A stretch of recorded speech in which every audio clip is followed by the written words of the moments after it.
Hey everyone, it's Mr. David again. Hopefully, you enjoyed the first case study of our limited wars, which was the Falklands War, kind of a strange and unexpected war. Today, we'll look at our second case study for the limited wars. This is the first Gulf War.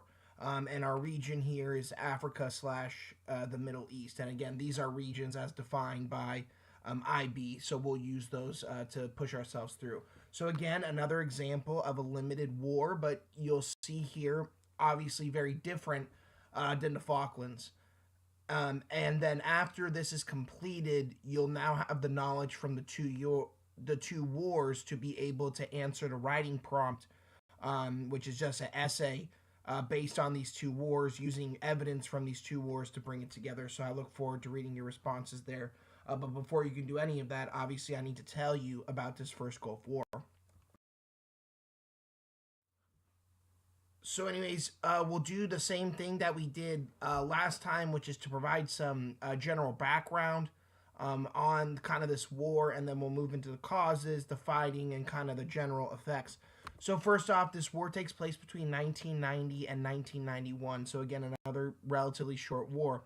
I have a timeline that I use a couple times throughout this PowerPoint to kind of track the progress and track the movements. And what you'll see here is that there's action that takes place in 1990.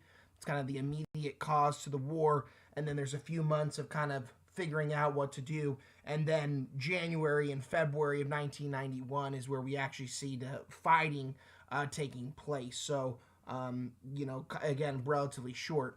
Now, what causes this war? Well, technically, the immediate cause is going to be the Iraq invasion of Kuwait, two countries in the Middle East.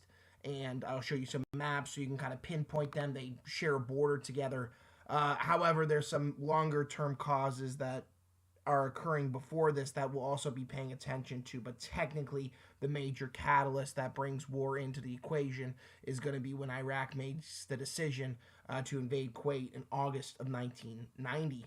Now, who are the two sides? Well, obviously, on one side, we're going to have Iraq. They are seen as the aggressor. They invade this smaller country of Kuwait. And then on the other side is a U.S. led coalition. This is primarily the United States in here. However, there are about 30 other countries that will assist with troops and logistical support and whatever else. But for the most part, what we want to be focused on is this is a U.S. Led and very much U.S. Dominated. This war is relatively unique, and one of the reasons why I put the capital UN is because one of the reasons why it's unique has to do with the UN in particular. This war is really the first time that both the Soviet Union and the United States will agree on something. It's something that very rarely happened in the UN throughout the Cold War, so it's just kind of an interesting deal that kind of happens here. In addition, this is the first major post Cold War conflict. As this is happening, the Soviet Union is basically non existent. With that being the case, the Cold War has essentially ended. And so, again, the question becomes, what is this new world going to kind of look like? And again, that's one of the reasons why the former Soviet Union, now Russia, will give the United States their support. Another reason why this war is unique is because this war is really one of the first times where we see Arab countries coming together to fight against another Arab country, and that Arab country is Iraq.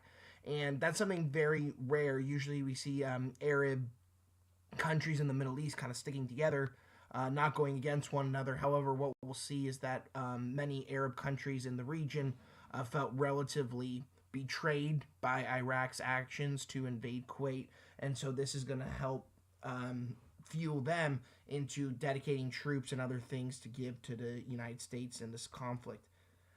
This war again is limited, and some of the things that happen directly after are not going to necessarily be earth-shattering effects. However, this war is important for kind of thinking of the future of the Middle East, and again, we'll kind of look at that a little more closely in this idea of kind of the Middle East as a very, very complex region, especially for the United States. And so, anyways, we'll kind of look at that as we look at the results.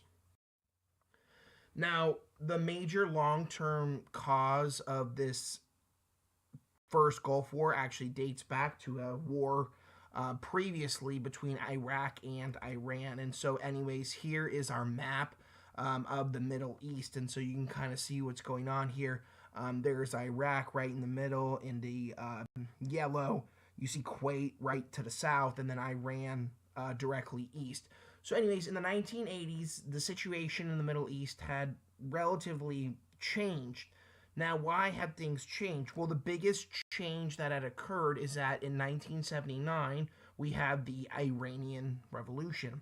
And we've kind of talked about this revolution, but again, this is an radical Islamic revolution. They're going to take over, they're going to overthrow the Shah, and they're going to establish a theocracy in Iran. So this is a pretty big deal and a pretty big revolution.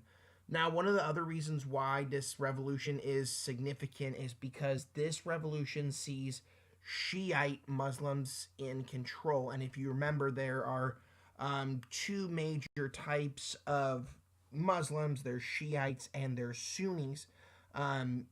Sunnis, the majority for the most part, but in the Iranian revolutions, Shiite Muslims were able to come to power. Now, this is a threat to Iraq. Now, why is that the case? Well, in Iraq, the majority of the population was Shiite Muslim, but the ruler, Saddam Hussein, and the ruling government was actually Sunni. And so the hope for Iran was that Shiite Muslims inside of Iraq would revolt and would try to overthrow the Iraqi government and kind of establish this greater Shiite control in these Middle East countries. And so that becomes kind of a big objective and a big hope for the Shiite Muslim government in Iran. Because of some of the actions Iran will take, which are basically going to be kind of like sabotage campaigns, propaganda campaigns, etc., Saddam Hussein will make the decision to invade Iran, basically saying, hey, look, you can't do this. You can't try to mess with my rule. You can't try to get some big revolt happening that's not going to work itself out.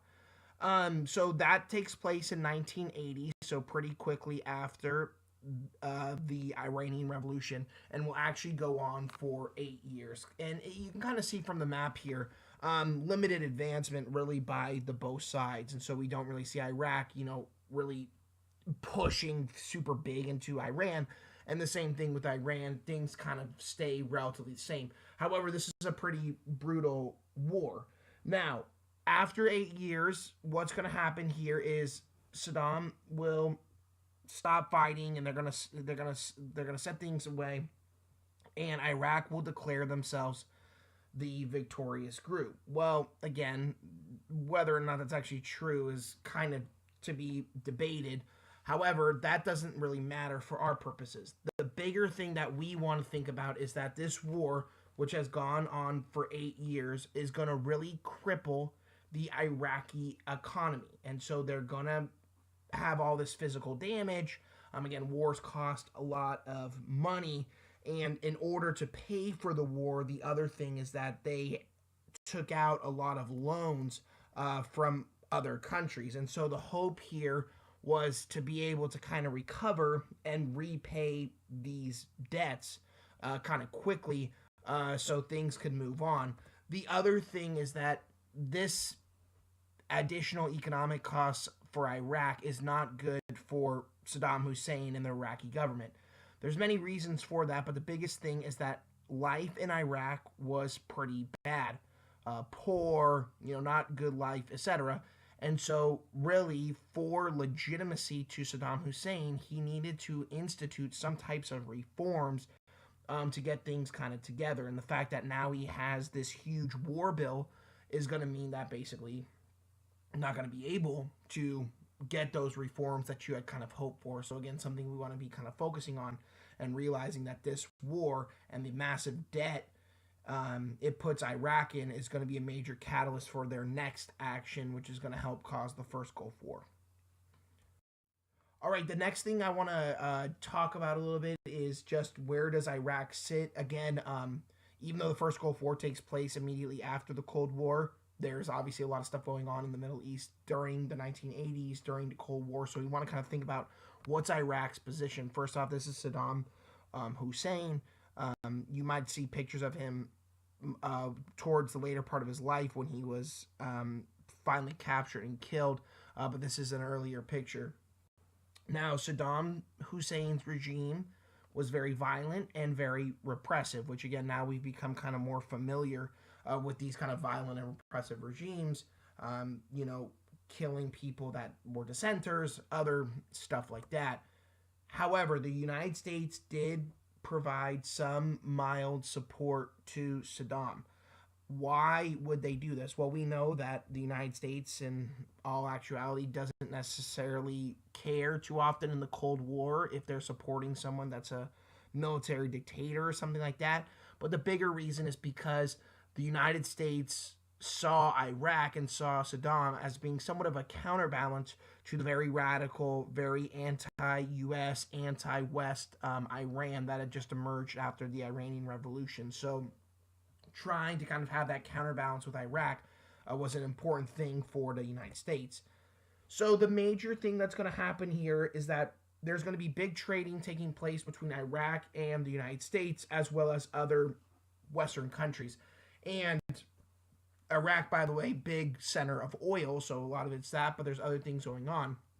Now, this is a tactic we've seen the United States use before, and that tactic is that with trading and with economic investments and other things from the United States, Saddam would have to kind of moderate his behavior. He can't be incredibly kind of crazy and doing insane things, or else the idea was that he would lose U.S. support. So this was kind of the overall idea in the 80s. Hey, look, let's continue trading with him. Let's see how that kind of looks, and then maybe he'll moderate his behavior and not have so many human rights abuses. There's also something else going on in the 80s, and that's the fact that the Soviet Union is focusing on internal reforms. Again, we kind of talked about this. We'll spend more time talking about it this year in the world history of the Cold War. And that's the fact that the Soviet Union's influence in the Middle East has really declined in the 80s. They're focusing on glasnost. They're focusing on perestroika. They're worried about that kind of stuff, which means that they are going to leave their major influence in the Middle East. Well, that causes a problem because many Middle Eastern countries were reliant on the Soviet Union for trading, diplomatic support, military support, other things like that. And so when you have this vacuum, what's going to start to happen here is the U.S., seeing themselves as relatively strong, is going to start to come in and fill the vacuum. And again, they have various motivations for doing so, but obviously for many in the Middle East, this brings up kind of a variety of different suspicions going forward. Again, what we're going to see here is that in the 80s, the U.S. influence in the Middle East will be pretty strong and a lot. And so, again, that's going to help lead to some resentment from many who think the United States is trying to kind of impose their major influence in the region. All right, now it's time to move into some of our more short-term causes and what's exactly going to take place here. Okay, well, into the late 80s, early 90s, it's becoming more and more clear that Saddam's behavior is not going to be moderated no matter what type of economic aid, trading, support, whatever the United States and Western countries are going through. And what we see is numerous human rights abuses happening. And in 1990, when Saddam has a British journalist executed on basically made-up spying charges, it's becoming more and more clear that this is not a beneficial relationship. There's no way in which they can get kind of Saddam to moderate his behavior, and so there might be other action that needs to take place to kind of get things on the right track. There's also another problem, which is that there's a big belief that Saddam is building up missiles and WMDs, what we refer to as weapons of mass destruction. And again, this was very scary. Saddam had used chemical attacks in the Iraq-Iran war, other things like that. So the fact of somebody like this having these types of weapons and things like that is very, very serious. There's also numerous threats that Saddam makes against Israel. And again, we don't talk about Israel too much in this class, but what is really important to realize is that after World War II, Israel is created as a Jewish homeland and it becomes basically the biggest ally of the United States in the Middle East. And the United States becomes committed to trying to protect Israel, making sure Israel is okay. So when Saddam says, that he's going to use chemical weapons against Israel, and when he says that Israel is the enemy of all the Arab countries, this makes the United States relatively nervous. So the United States definitely has their eyes on Saddam and what he's doing in the Middle East. There's also a big issue with Iraq and Kuwait. And again, as you can see here on the graph, Iraq relatively big, Kuwait just south of them, not very big, but at the same time, they're going to share a border, and that border is going to cause some issues. One of the biggest border disputes and issues comes from what you see in the orange here, which is the Rumalia oil field right on the border, and it's technically part of Iraq, but Iraq is going to be claiming that Kuwait was exploiting the oil field for their own profits. Not a good situation, especially when you're dealing with someone who was basically as unstable as Saddam. Now, there's another thing going on here that also involves Kuwait. There's other countries involved here that did this, but in particular, Kuwait had loaned Iraq quite a little bit of money in the Iraq-Iran war, several $billions. And so Iraq is going to basically demand that Kuwait cancels the wartime loans and debts that they'd given them and give them more money. And obviously, Kuwait is going to say, no, you're crazy. The other thing is that Kuwait also produces a lot of oil, and so Iraq is going to demand to Kuwait to lower their oil output. Again, simple economics here. The less you have of something, the price goes up. And so Iraq's trying to manipulate the oil market in kind of an unfair way. And Kuwait's basically going to say to both these things, no, this is ridiculous. This is insane. This can't happen. Now, the major immediate cause that's going to warrant U.S. action and international action is going to be when Iraq finally makes the decision to invade Kuwait. So, anyways, by mid 1990, the situation between Iraq and Kuwait had gotten even worse. Again, the same idea, Iraq saying that Kuwait was taking from the Rumalia oil field. They are going to be blaming them for some of the oil prices and saying Kuwait was producing too much, so it was driving the price to be too low, etc. Now, the other thing that's going to happen here is that Saddam is going to claim that the fact that Kuwait did not cancel the wartime debts is going to be an act of aggression. Again, that's why I put this in parentheses, quotation marks here, because this is like, what? That's not an act of aggression at all. It's their money. They deserve it. But at the same time, this is what's going to kind of trigger, or at least Saddam trying to provide justification for him sending troops into Kuwait. So what's going to happen is in about July of 1990, he's going to start to move soldiers towards the Iraq-Kuwait border, basically waging for a full-scale invasion. Now, there were still some attempts to resolve this crisis peacefully.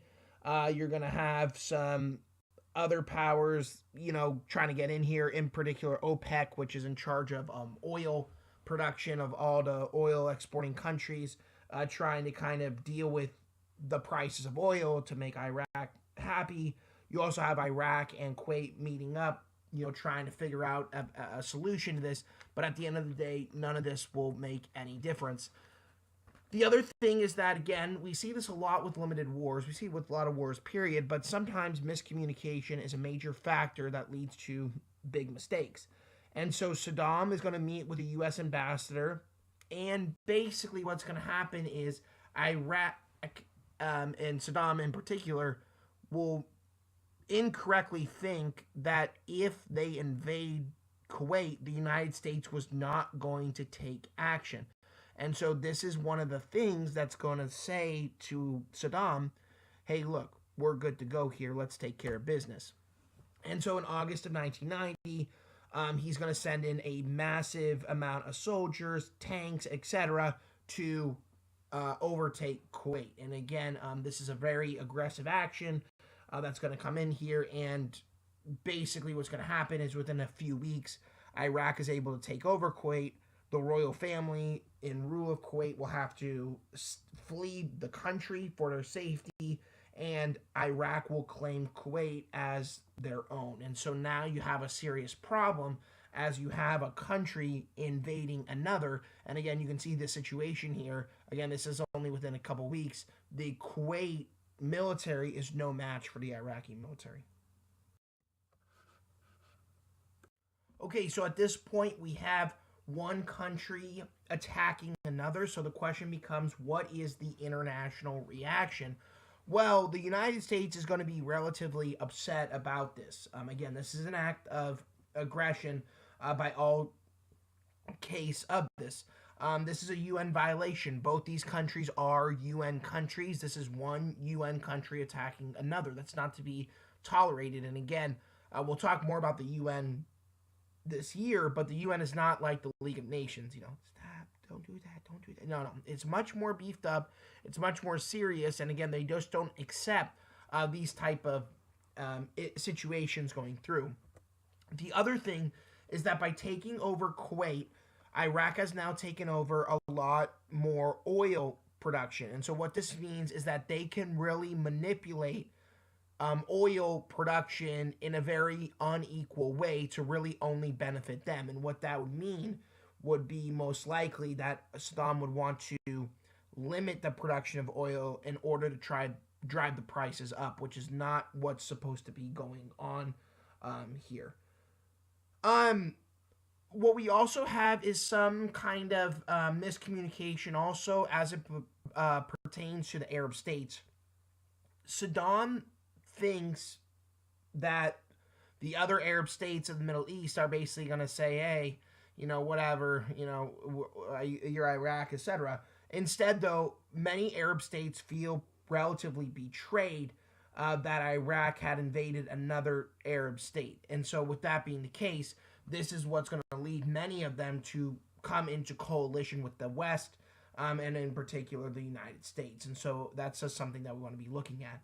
So how does this international reaction take place? Well, the first major thing that's going to happen is the UN Security Council will approve economic sanctions on Iraq, trying to cripple them. And again, economic sanctions is the primary weapon used by the UN.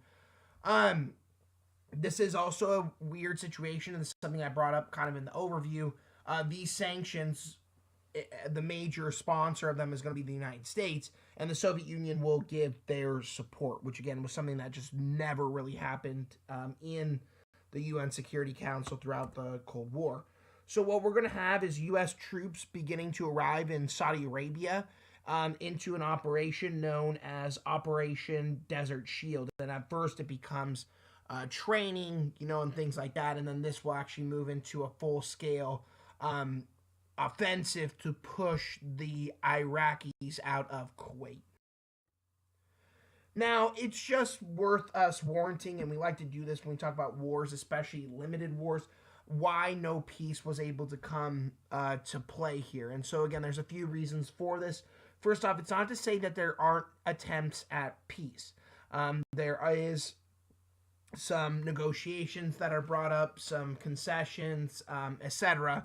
However, the reality is Saddam is basically unwilling to withdraw from Kuwait by any means. Well, again, if that's not going to happen, then peace is going to be almost unattainable and unachievable.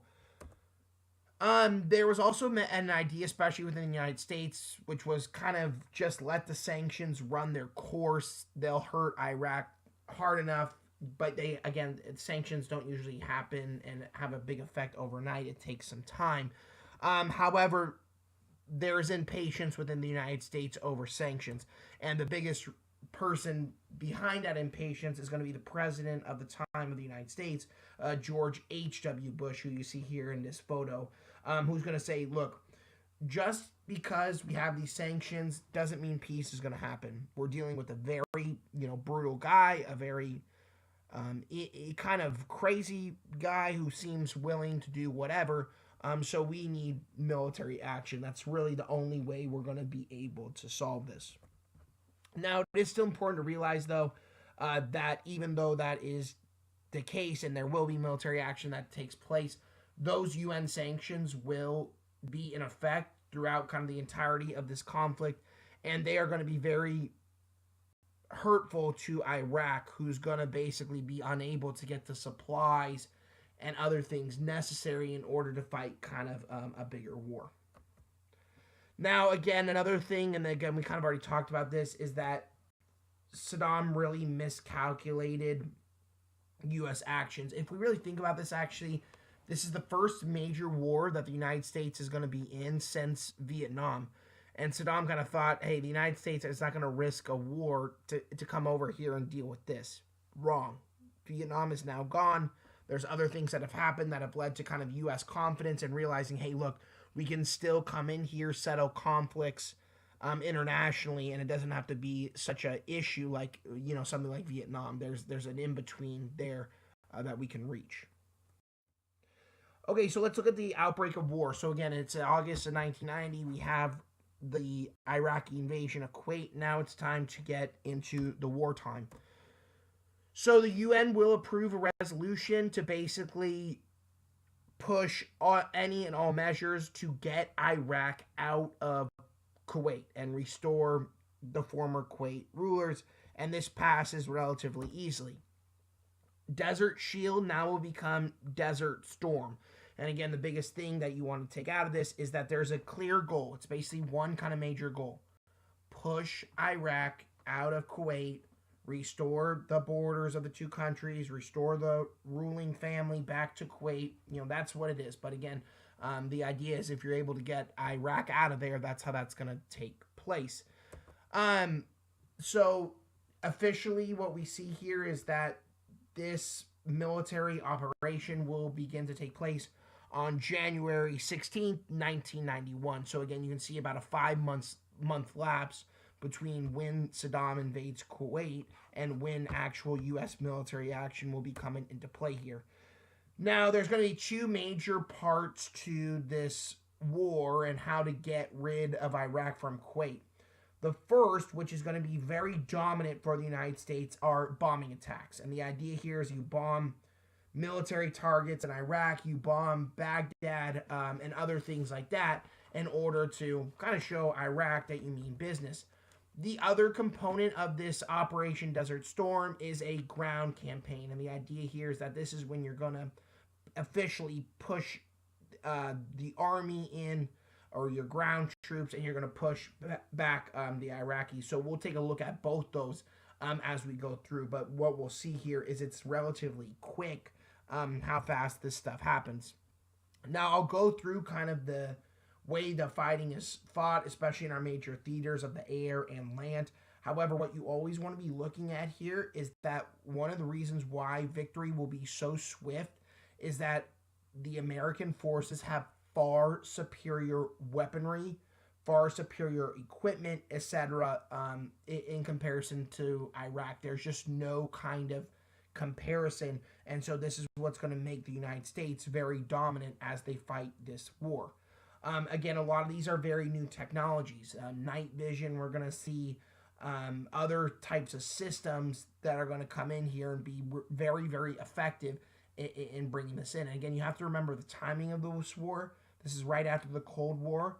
This is right after the military spending increases that we saw in the 1980s under Reagan. And so now the United States really didn't have to use that technology against the Soviet Union. The Soviet Union was, barreling downwards. But the United States had it. And so now they get to basically demonstrate and show this technology. And again, it's very, very impressive.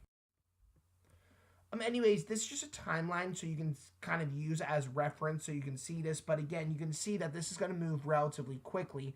And again, what we see here is in August, we have the official invasion. And then we move into January, where we're actually going to see the fighting taking place.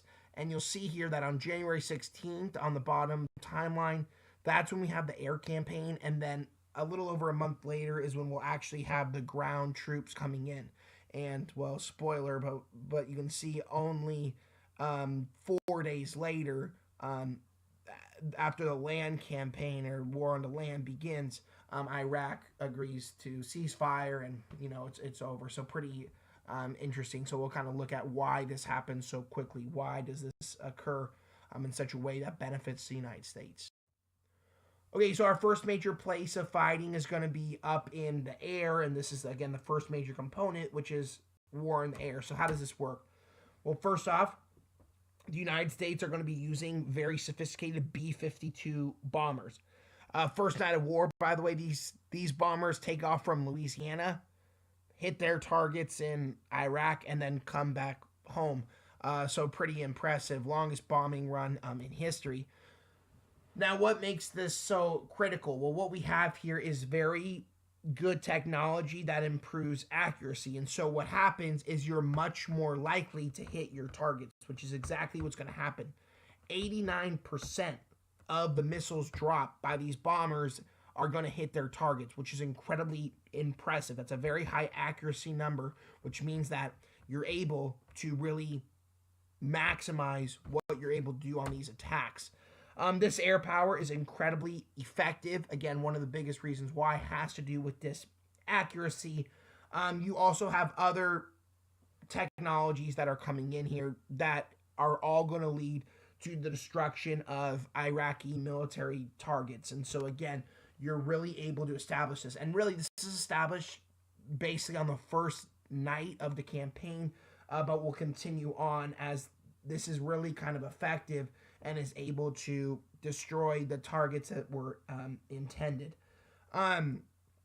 Because of just how swift and how good this air attack is, what we see is basically the United States and their coalition is able to win the battle in the air relatively quickly, and the Iraqi Air Force is going to have to basically be on the defensive for basically the rest of the war here.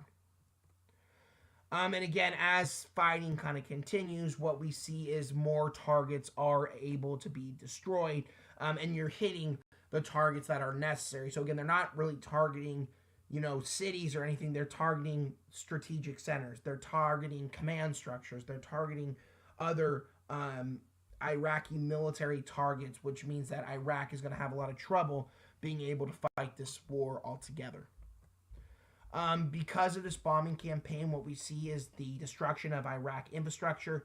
And so once this happens, again, Iraq's going to be in even a worse economic position. You have a lot of destruction that's taken place. And again, what happens here is this means that Iraq is going to be really unable to fight a prolonged war, or really, quite frankly, a war of any sorts. All right, the next place I want to draw you to for the wartime is going to be the two other places where war takes place, on land and on sea. Sea only gets kind of an honorable mention. It's land. That's going to be the bigger one that we're going to look at here. When the war hits land, the other thing that we see is not only are U.S. supplies, U.S. weaponry on the air much more sophisticated, much better, we also see U.S. tanks that are really, really good and much superior to the Iraqi tanks. Speed, firepower, everything. So these are going to be basically no match for Iraq. There's a couple new kind of technologies that are being used in 1991 in this first Gulf War by the U.S. tanks. They're going to be guided by GPS, so you're able to navigate through the desert. Again, if you look at this image, it looks as though they have no idea, how would you ever know where you're going? However, through GPS, they can really identify and take, any way possible that's going to be the most effective. We also see that these tanks and soldiers now have night vision equipment, so that means they are able to hit targets at night, which again, it gives you an advantage when you're able to see and the enemy is not. What we also have is, as this ground campaign's coming in with tanks and soldiers, we see that effective U.S. air power is able to support the ground campaign. And so what you're able to do is you're able to kill Iraqi troops and kind of ease the way for these tanks and all the rest to be able to come in. Again, as that timeline shows, within 4 days, the United States has officially won the land battle, and this is when we see Iraq cave in and basically say, okay, we got to stop this here. Just so you can put a familiarity with the major commander on land during the first Gulf War, Stormin Norman Schwarzkopf, kind of an eccentric guy, but nonetheless, he's kind of the major commander of the U.S. coalition forces, so we want to give him some credit for what he's able to accomplish in this. Now, the U.S. does deploy some carriers on the sea for the fighting to take place there. However, again, you're kind of in the desert, so there's not that much water. However, the bigger thing that I want to draw your attention to when it comes to war on sea is the fact that the war on sea is going to be primarily to support the embargo on Iraq and make sure they're not able to get the supplies necessary to be able to fight. And so that's going to be kind of the critical component of the war on sea. So again, you can see that Iraq has pressure from basically all fronts that's going to make fighting this war nearly impossible for them. So by February 28th, 1991, Iraq has, surrendered, agreed into a ceasefire, and so now it's time to deal with kind of the effects and see what's going to happen as a result of this war. Again, you see here we have some troops on the land with these very sophisticated new tanks. This is Stormin Norman, and so again, want to give him some credit for what he's able to accomplish in the first Gulf War, particularly on the ground campaign. And again, just showing you this timeline once again, so you can see just how quickly this moves and how crisis is able to, be averted. And again, one of the reasons why we see this as a limited war, well, certainly, the timing speaks for kind of itself. Okay, so always we want to look at why did the U.S. coalition win and why did Iraq lose? Well, timing is a big part of this. And again, because the Cold War had just ended, the United States' military strength is at its peak. What you also have is the Soviet Union, who now that they know they're not fighting in a Cold War with the United States anymore, are willing to give their support, which again, if this had been during the Cold War, the Soviet Union would have not done that. They would have been much more aggressive on trying to counter the United States. But because the Cold War has basically ended, they are more than happy to give their support to this. Again, as we've kind of gone through, the quality of the military technology is just so superior and it's so good. And again, it's no match for really any country in the world at this point, but especially not against Iraq. And again, that's going to be a big reason why the United States is able to be successful and do what they do. We also want to look at Saddam's heirs because he definitely makes quite a few. Saddam, by the way, we do want to realize that he, like we said earlier, he kind of miscalculates the U.S. and other things like that. Another problem for Saddam is fighting a political battle back home. And again, he's trying to maintain support for his oppressive and violent military regime. And so because of that, he has to dedicate troops into protecting himself and protecting his government from, a revolt or something. So that means he's not even able to dedicate the full amount of troops probably he would have wanted to fight this war. Okay, so let's look at the results and kind of talk about what happens here. Well, obviously the war is very successful in its aims. And again, some would argue that the United States could have continued and actually, fully invaded Iraq and possibly taken over. But that was never the aim. The aim was to push Iraq out of Kuwait and restore the borders and restore the government. Well, 100%, that's exactly what happens here. For Kuwait, things turn out well. Their sovereignty is restored. They're in good shape, etc. And so that's really kind of a good deal for them. For the most part, though, the Middle East is going to stay relatively the same. And again, still conflict, still hostility, etc. But a big thing that we want to realize here is that Saddam is still in power after the war and will continue to be in power until 2003. So again, this war does not unseat him from power. It's just going to be more of a objective for him to try to maintain support considering this military victory. What we also see is that this war brings about some divisions over the Middle East. What exactly do you do in regards to this place that's very kind of troubled, and how do you kind of deal with what to do here, and all the rest of that. So again, that discussion will not necessarily go away. It continues to kind of sit at the forefront. Let's talk about the specific effects for Iraq, because obviously they are kind of one of the major countries, if not the most major country, that's going to be effective. So first off, for Iraq, this is a complete defeat, and what we see is that they are able to be pretty easily pushed out of Kuwait and not really fight a very good military battle. What we see is that we do have a high number of casualties for Iraq. We're estimated about 20,000. When I tell you the casualties for the Allies and the United States, it's much, much lower. But again, it's a very different type of fighting, a lot more ground troops, etc. So again, 20,000 people, in bad spots. We want to kind of draw attention to that. What we also see is because of this war, we do have huge physical damage for Iraq. Again, we have to deal with these money problems that are going to happen here. Loss of power, facility destruction, road destruction, bridge, all these other things that are brought on through war, but especially through a major bombing campaign like the United States placed onto Iraq. The damage to Kuwait is relatively extensive as well. So again, trying to rebuild that is going to be kind of a major objective.